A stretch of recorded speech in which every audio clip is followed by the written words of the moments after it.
welcome to church, guys. We're the Church of ABA. I'm Josh. And I'm Cody. We're both master's students at St. Cloud State, currently trying to go for a master's in applied behavior analysis.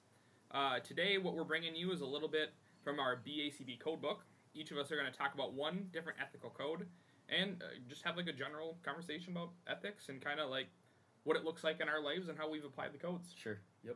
And kind of in what we find interesting and some potential kind of like loop or traps you could fall into, like ethical traps, what to do. The first code we'll go over is code 1.07, cultural responsiveness and diversity. So I will define it. And so behavioral analysts actively engage in professional development activities to acquire knowledge and skills related to cultural responsiveness and diversity. They evaluate their own biases and ability to address the needs of the individual with diverse needs/backgrounds. They give some examples of diverse needs or slash backgrounds being age, ability, ethnicity, gender, gender expression, gender identity, immigration status, marital relationship status, national origin, and the kind of list goes on.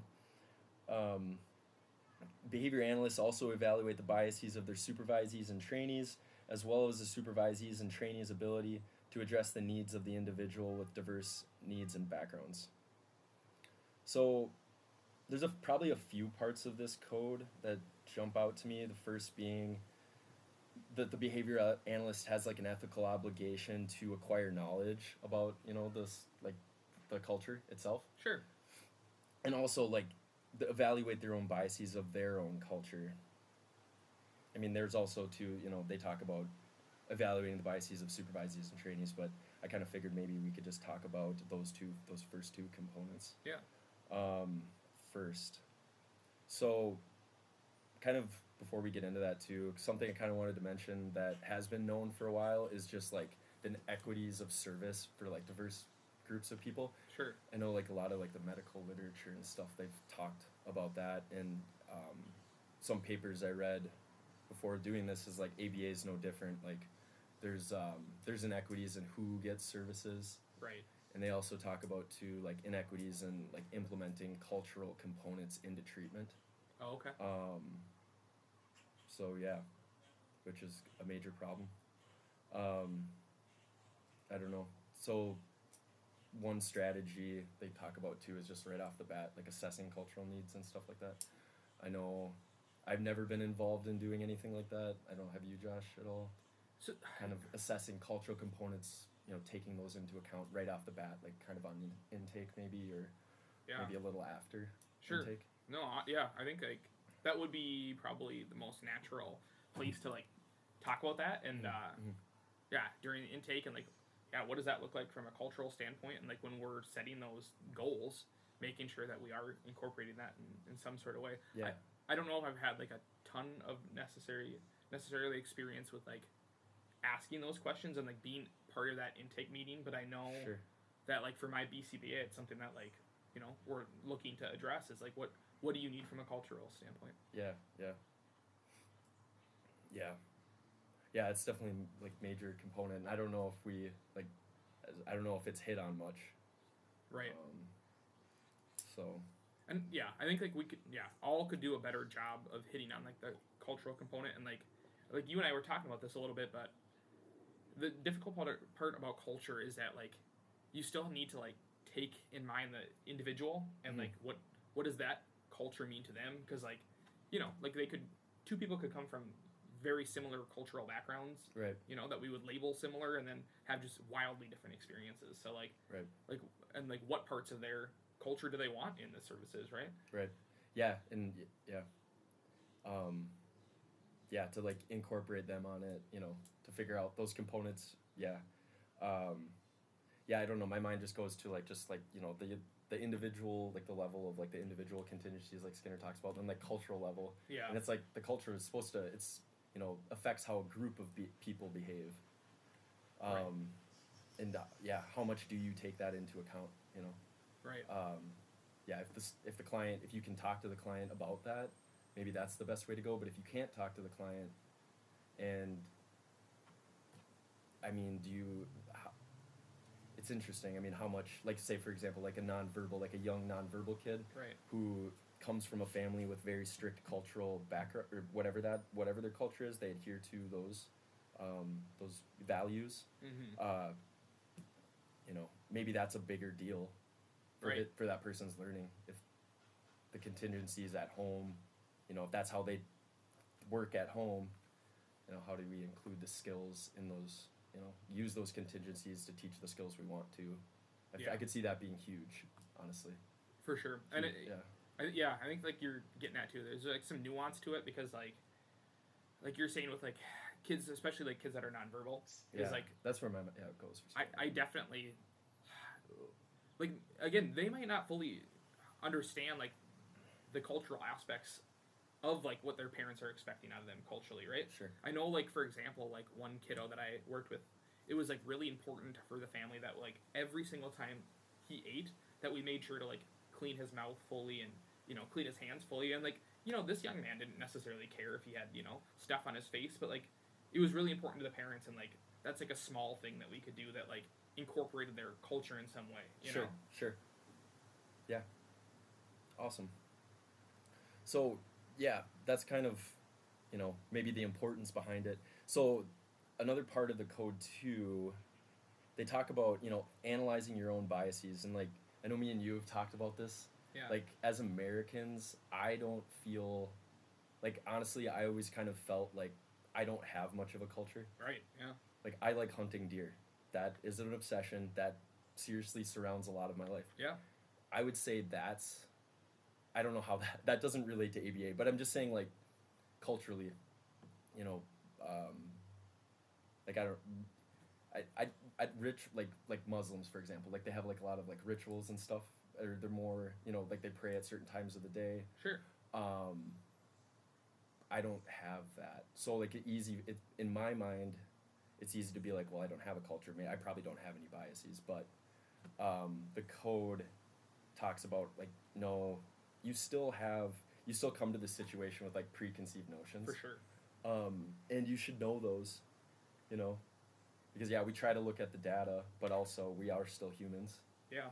And they talk a little bit about like clinical judgment and stuff, how that's used, and well, yeah, I mean, your biases can impact that, of course. Oh, I think, and like, for sure, like we are bringing like expansive like repertoires already, right? And like that's part of our culture in a way, right? Like I'm thinking like for example, maybe you know right away our mind goes to like we should be teaching kids to eat with a fork, but like what if their culture they eat with their hands, and that's perfectly okay. Like like I gotta you know I might be coming in there with like some implicit bias of like.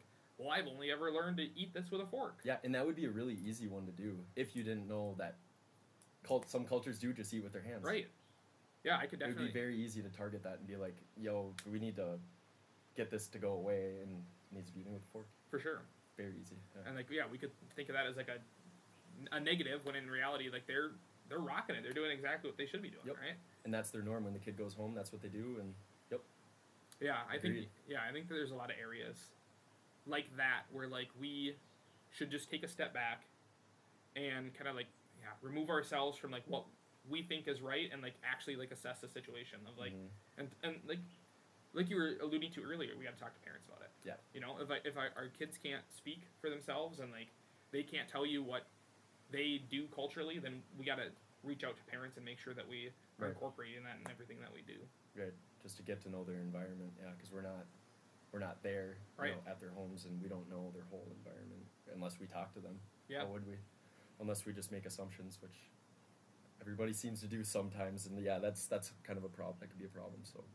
Yeah, of course. I think like part of all this like ethical code is like we gotta know that like we're going to make mistakes. You know, like we're not perfect, and like we only have kind of our background to look to, and so just like moving forward and not trying to make the same mistake twice, and doing our best to learn. And being open to learning too. I think that's the exciting part of some of this stuff, but it obviously takes work. But open to learning about it. It's huge. You know, and another thing too that I just thought was interesting. So I read it's a paper, 2016. Yeah. Or sorry, 2019. and also Fong et al. 2016. That's from our class. Okay. These are from our class, one of our classes. But they just talk about like how including an assessment of like culture like in the initial intake, like how important that is, of course, but also For sure. there's little problems like that one might not pick up on. They give an example of like just different people calling different behaviors different things. So like they gave an example of like a Japanese family calling problem behavior like panicking. Oh, sure. So that's Yeah. what they defined as problem behavior, and then calling tantrums. And in their, according to that paper, tantrums were defined more as like baby colicking. So like if they were to use the word tantrums, like, which I don't know why they were, or if I was to use the word tantrums, they would Yeah. be thinking about different things. So just little things like that. I mean, it's just the more you read about it, the more like it is. There is a lot of things that go into it, and it's worth the read to For be sure. a little aware of, because it could totally mess up treatment or like goals, creating goals. Right. It's there's a lot that goes into it. So, for sure. Yeah, definitely making sure that you guys are on the same page, and Yeah. that's a really good point. Is like tantrum maybe feels like a term that like we would take for granted almost, like we would know what tantrum means, and everybody should know what tantrum means. But Right. like, yeah, but like that's a good example. I know. I thought that was a really good one too. Yeah. Yeah. Yeah. Good papers. So, yeah. So kind of just some different ways too that I read about, like that I think are interesting, to kind of combat that bias. It's self-reflection. That's kind of a big one. Yeah. Like Skinner talked about how, just talking about your own behavior is how you build self-awareness. Sure. Just talking about it, tacting, what is going on with you. There's interesting methods like using like self-management that they talk about in Cooper on like how to basically program for yourself, how to like maybe eliminate biases or work on them in that way, Sure. a behavior analytic way. Yeah. It's worth looking into. But yeah, like you said, as far as, so that's kind of like that analyzing your own biases piece, but understanding the client is absolute, major, involving stakeholders. Like, Yeah. talk to them. They know you might consider them experts on their culture. I mean, and their household, especially since it's so specialized or individualized. Absolutely. So yeah. I feel like the ethical code I want to talk about too is like really related to this like kind of cultural piece as well. The one that I was gonna bring up is this 1.12, which is like giving and receiving gifts. Yeah. And I think that has like a lot of like cultural merit to it as well. Like the definition that they give on the BACB is this. They talk about like exchange of gifts can be conflicts of interest, and it can like form multiple relationships. So us as behavior analysts, we do not give or receive gifts that are above that $10 threshold. That's the big threshold. They also discuss the rule on the onset of services. So like right to start with parents, I'm setting this hard deadline of like I cannot accept anything over $10. Sure. A gift is acceptable if it functions as an infrequent expression of gratitude and does not result in financial benefit. So I think that is like cool that there's a little bit of that leeway there, right? That we can give gifts for gratitude. Okay. And So then- wait, sorry, could you read that piece Sure. one more time? What was that part? So a gift is acceptable if it functions as an infrequent expression of gratitude. So that piece is still there, and then accepting ongoing or cumulative gifts can rise to like the level of a violation. Okay. So okay. So again, So like, it is okay if they every once in a while if it's under $10. Yeah. Okay. Yeah. I don't know. Like for me, like this really brings me back to one of these old centers that I used to work at, and I did in home services for a family. Okay. Sure. Yep. And like, boy, like there's been many times like parents out there, you guys like really care, and like you do such a good job of showing appreciation, and like these parents like when you're like working with their kids, sometimes like they don't really see that, right? Like for example, this one kid, like I was like the 5th practitioner to go out there, everyone else had quit. Like I worked with this kid for a year, and like gosh, she just like was like so appreciative, and like she made like an entire like meal for me on my last week. Yeah. That's And nice. And it's It's so a nice gesture. Yeah. God, it's so nice. And I'm like, for me, I was aware of this like $10 rule, Mhm. and I knew for a fact like that cake alone that you made me is worth more than $10. Yeah. So like, boy, like, So okay, that's so. I don't know. So where do you draw the line here? Like in that scenario, like okay, she made this beautiful spread of food. It's way Yep. over $10. It looks great. But like, what about if you only put what you would estimate to be like? What about if you had one slice of cake? Nobody's paying. right, You could. Would that be okay? Like it's like okay, like I'll accept some or a little bit. right, Like this is really good, yep, and but it's still under 10. Is that okay? I know, right? I think like, I think it at least goes into that point of like you were talking about like cultures, right? Mhm. And like we want to be really culturally accepting, and like these individuals that I was working with like were Native American, Oh, okay, cool. and like for them it was like really, I don't know, like it was really important to them that like if I'm gonna give you a gift that like I accept that gift, Yeah, right? yeah. After Yeah. talking to That's awesome though. my That's- supervisor and reaching out and like making sure it was okay, Mhm. I was left with like, what's more important here, right? Like, is it more important that I deny all gift giving, or like if someone went out of their stinking way to surprise me with this like giant like feast, right? Yeah.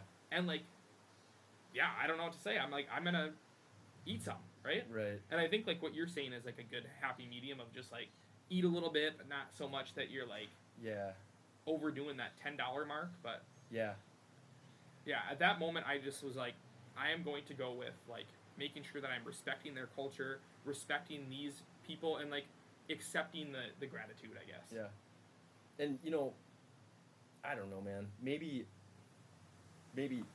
correct me if I'm wrong or if I'm just whatever. But like food seems like different. It'd be like if somebody's at their home, they make food for you.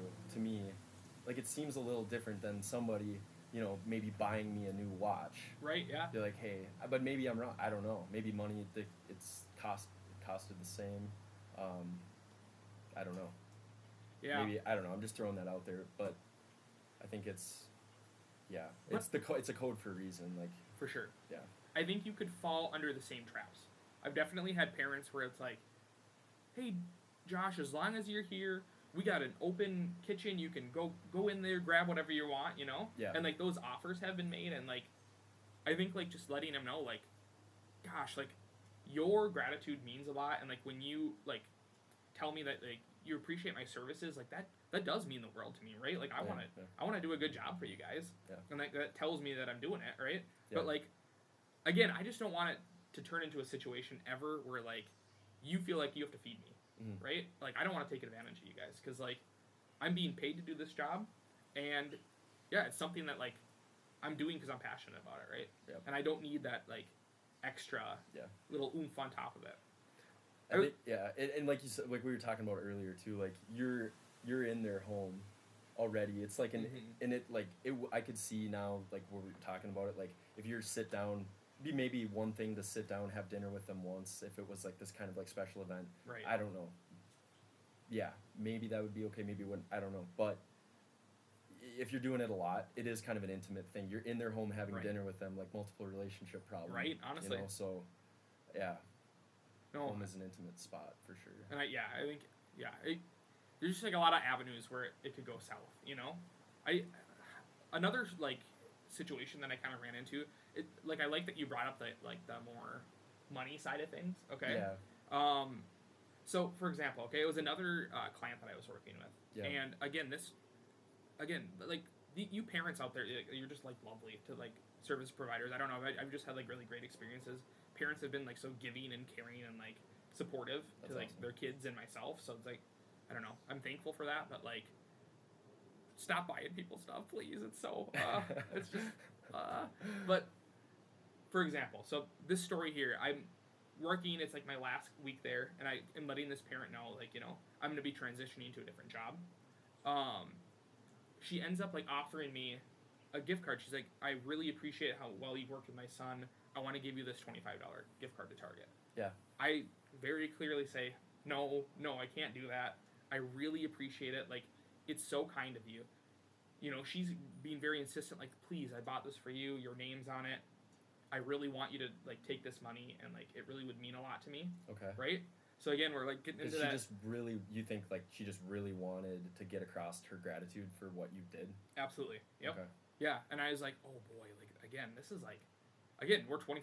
This is like just money, right? Like Yeah. you are like essentially like, it feels like paying me again, and Right. I don't Yeah, want that. and dude, maybe, I can't. I'm just trying to think. It's like, okay, where's the problem in that? Like, the fact that she's extremely grateful and she wants to give you something might not be the problem, but maybe it's on the side of the, clinician, Yeah. where it's like, what's the now you're working like, is that setting up some other kind of contingency, like, Right.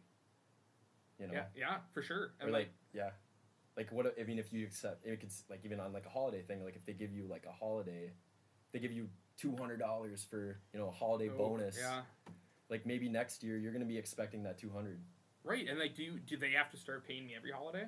Yeah, or maybe Right. maybe that you would get salty, and then maybe that would affect services. Yeah.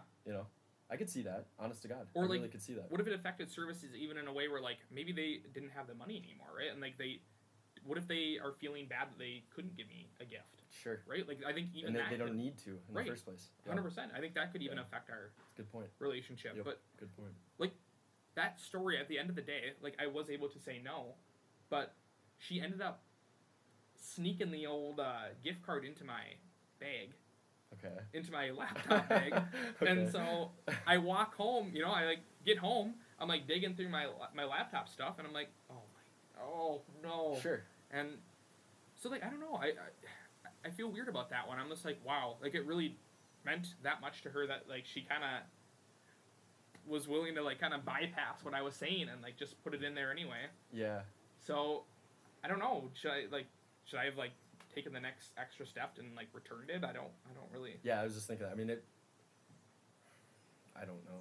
I mean, maybe would the right thing do to return it? Because if you could spend it, you could return it back to her, or you could throw it in the trash. If you throw it in the trash, like you're kind of covering your own, like the effects it might have on you, maybe. Yeah, but interesting. like she might think you spent it. Yeah, it's just so hard because like it's at some point it's like I don't know, that just feels so feels really disrespectful to me, and maybe that's to give it back. Yeah, Or just be like, this to is a throw it company. away. Oh, to throw it away. To throw it away would feel really Okay. disrespectful to me. If you're gonna put that I don't know, like again, she just so much wanted to show gratitude. Yeah. And like, again, if you're like willing to like, I don't know, not listen to kind of like my entire spiel that I was given, that like I'm not comfortable taking it, and still slip it into the But bag. that's the game, dude. There is a cultural thing there too. There can be where it's like this back and forth, like that's like part of like the actual game of that sometimes. For sure. I don't know. Maybe to just be like, this is my company policy. Like I just can't take it. And like you said earlier, like you did. I mean, if you told any parent the way you told me that, Yeah. like that's like, like you obviously care so much, and it's like she cares so much. It's just maybe. I don't know. I feel like that'd be a good way to go about it. But it's like, hey, like it's a company policy. Like I can't. Like, this is what it is. Like it's all for the client so and so. Yep. That's why we're here, and it's like it's a good thing we got going. We're making positive gains. Right. That's great. And like let's leave it at that. Let's just both be grateful for that. Absolutely. And yeah, grateful to work with you. You're grateful to work with me. Maybe I don't know. And at the end of the day, right? Like But some people, sorry. Oh, sorry. Go ahead. No. I was just gonna say some people do like lock on, and it's like I want to give you this. You have to take it. Right. And and like in my situation, right? Like at the end of the day, like I didn't physically take the item from her, right? Like I took it in the sense of like it went with me back home, right? But like I did not choose to take the item. Yeah. And I'll be honest, like once it was like in my bag, I'm like, all right, I'll spend the money.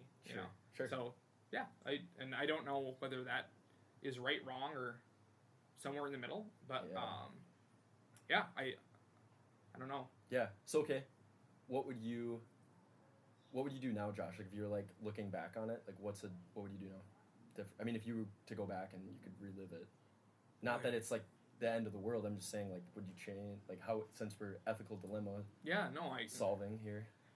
I don't know if I change anything other than really making sure that I did a better job in the beginning of our relationship, saying, look, if you're like happy with what I'm doing, like I totally love your feedback and I want to hear it. Like what you like, I want to hear what you don't like about the services. I want to hear that too. Nice. Yeah. But That's super cool. we really gotta no gifts at Yeah. all, right? And like really setting that hard boundary. Yeah, and that's actually one thing I noticed in that code that I liked. Yeah, Right off the bat.